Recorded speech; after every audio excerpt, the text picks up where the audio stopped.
கடவுள் ஏன் கல்லானான் மனம் கல்லாய்ப்போன மனிதர்களாலே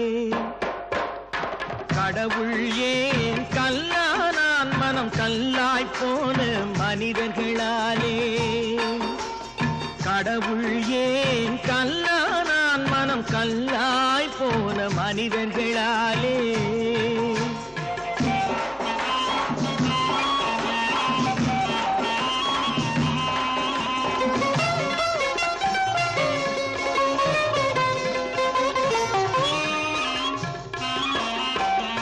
கொடுமையை கண்டவன் கண்ணை இழந்தான் அதை கோபித்து தடுத்தவன் சொல்லை இழந்தான் கொடுமையை கண்டவன் கண்ணை இழந்தான் அதை கோபித்து தடுத்தவன் சொல்லை இழந்தான் இரக்கத்தை நினைத்தவன் பொன்னை இழந்தான்